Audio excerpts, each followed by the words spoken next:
Hello my beautiful souls, welcome sa ating tarot reading sessions. Keep in mind, general reading po ito, maaaring mag-resonate, maaaring hindi. Kunin nyo na lang po kung para sa inyo and leave the rest. Maaaring mag-shift na energies or magkabaliktad ang sitwasyon. Kaya kayo na pong bahala kung saan kayo nakalugor sa reading natin. So, let's see.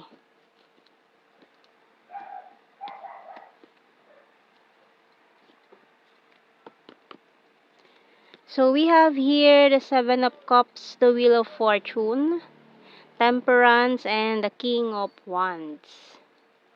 Six of Pentacles, Two of Pentacles, and Magician, and Five of Wands.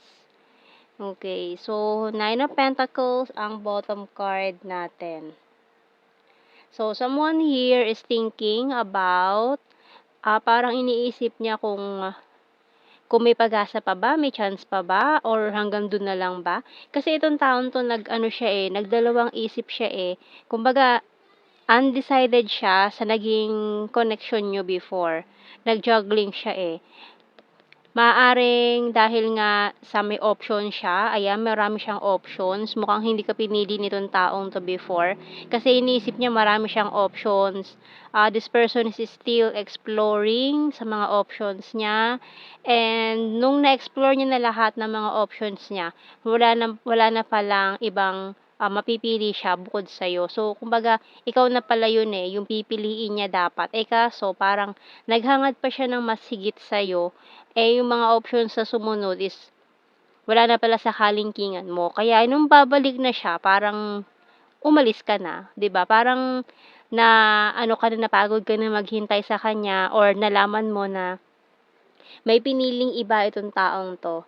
So, kaya parang ikaw na lang yung nag-eliminate din sa sarili mo sa options. And kasi alam mo yung worth mo, alam mo yung value mo, kaya hindi mo hinayaan na, or hindi ka naghabol dito sa taong 'to. Hindi mo hinayaan na maghabol ka sa kanya. Kaya parang ngayon itong taong 'to is wondering kung puwede pa ba siyang bumalik, puwede pa ba kayo, ganyan, or ipagpatuloy niyo yung kung hindi na tuloy, parang unfinished business, ganyan.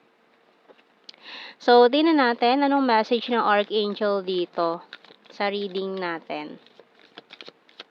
So, may specific signs tayo dyan ng strong Sagittarius and Libra.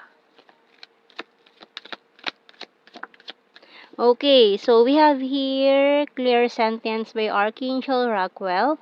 Notice your recurring physical and emotional feelings as they signify divine guidance. So divinely guided, no? Kung may nag-uudyok sa yung bumalik sa taong to, or the feeling is still there, kahit sabihin natin ang tagal na hindi kayo nag-usap nitong taong to, pero mukhang parehas pa rin kayo hindi makalimot sa isa't isa. Ayan, mukhang may mga divinely connected dito na connection, or divinely guided kayong dalawa nitong taong to. Maaaring may reason kung bakit nangyari yung mga bagay na yun sa inyong dalawa. And then, when the right time comes para sa inyong dalawa, ayan, mukhang may pa-surprise ang universe sa inyong dalawa. Okay, so tingnan natin sa mga signs and symbol cards. Kasi mukhang parehas pa rin kayo na minamanifest na mangyari na magkaharap ulit kayo, magkausap kayo. So, we have here healing crystal, sweet and ground. So, mukhang may mga nag-heal na from this connection.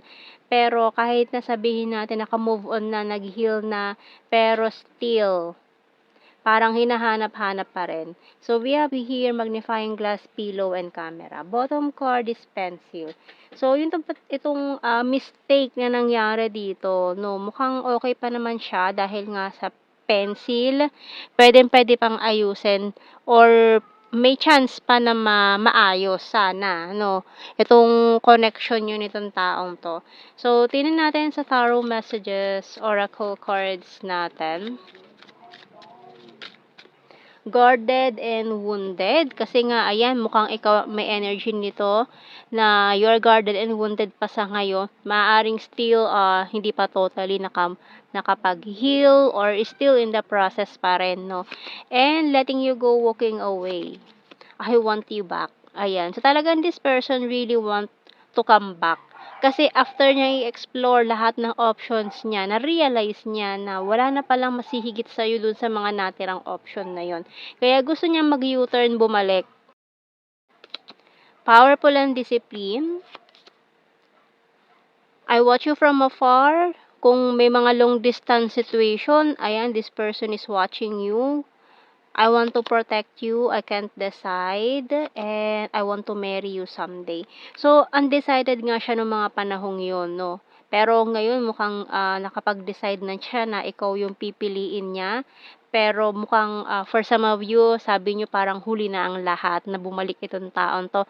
Kasi nakaalis ka na or hindi ka na naghihintay sa taong yun. Kasi nga, alam mo yung worth mo na hindi mo kailangan maghabol sa kanya. Pero itong taong to ngayon siya maghahabol and I'm isolating myself to reflect. So for some of you, you are isolating, nagre-reflect, naka-hermit mode, ganyan. Kaya parang ayaw niyo siyang makita, ayaw niyo siyang papasukin. Pero this person is searching for you.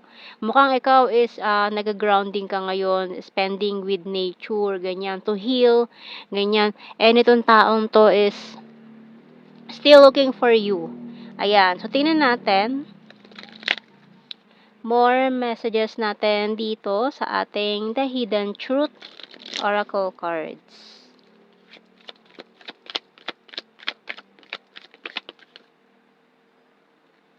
It was my fault but I blamed you. I know I messed up everything. So, ayan, aminado naman siya, no? Alam niya, aware siya na nasabotage niya yung connection. Kasi naghangad pa siya ng masigit, pero ayun, hindi niya alam na nabitawan niya na pala yung worthy sana na piliin niya. Okay? So we will be together again. And so many things remind me of you. I don't react when people mention you. I replay our conversations over and over. You don't know how hard it was to let you go, and I bury myself in work to forget you. So, mukhang pilit mo na lang din siyang kinalimutan, no? Parehas kayo, pilit niya na lang din kinalimutan ng mga nangyari, pero still after ng realization niya, para siyang, biglang nanghina yung kanyang energy dito kasi nga nung lumingon siya sa'yo, malayo ka na, mukhang nag-walk away ka na, and then gusto pa niyang humabol pero parang nahiya na siyang gawin yon. I left and I saw you with someone. So yun, maaaring umiwas ka na sa kanya kasi nga dahil nga itong taon to ay busy mag-explore ng mga options, so parang inignore ka niya, bigla ka na lang niyang hindi pinansin, and then nag-jump na lang siya into other options ng mga panahong yun. Ayan, kaya parang nawalan ka na ng gana sa kanya na hinintay mo marahil, hinintay mo pa siya pero parang nakita mo na, ay, busy na pala 'to sa iba. So, ayun, nag-exit ka na. Ikaw na nag-eliminate sa options nitong taong 'to, na ngayon na-realize niya na yung pagkakamali niya. Ayan, so ngayon tingnan natin. Kuha tayo ng, initials. Kasi usually nasa yan kung wala sa dulo, nasa gitna ang pagsisisi, no? Kaya talagang nanghihinayang siya na gano'n ang ginawa niya. Okay, tingnan natin mga initials natin. M, Z, N, F, W, P.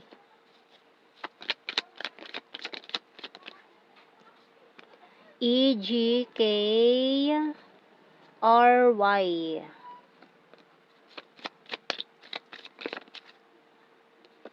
Letter V, V, I, A, ay mga nahulog natin, and letter D ang bottom card, day. IV. Ayan, so let's see sa blue card.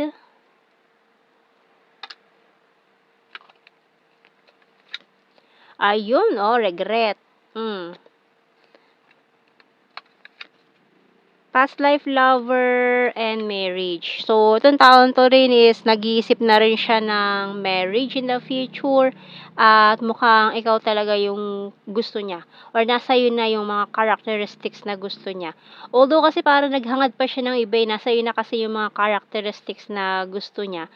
Pero parang hindi pa rin siya nakuntento, naghanap pa rin ng iba, nag-explore pa rin ng some other options, 'no. Pero mukhang ngayon is talagang desidido siya na bumalik ka or balikan ka or kung ano man 'tong plano niya in the future kasi mukhang ikaw ang gusto niya makasama in life, ayan. So, tingnan natin sa ating general signs and messages.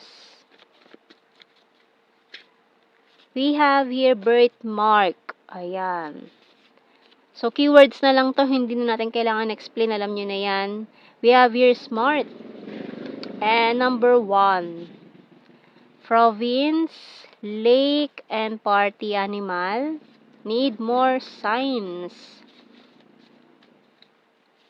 So, we have here Cancer sign, weird and overthinker, Capricorn, very serious, may mga long distance situation, ex-lover, sweet, skin tag, sarcastic, and April, very loyal. Number 6, sexy body, soon, very soon.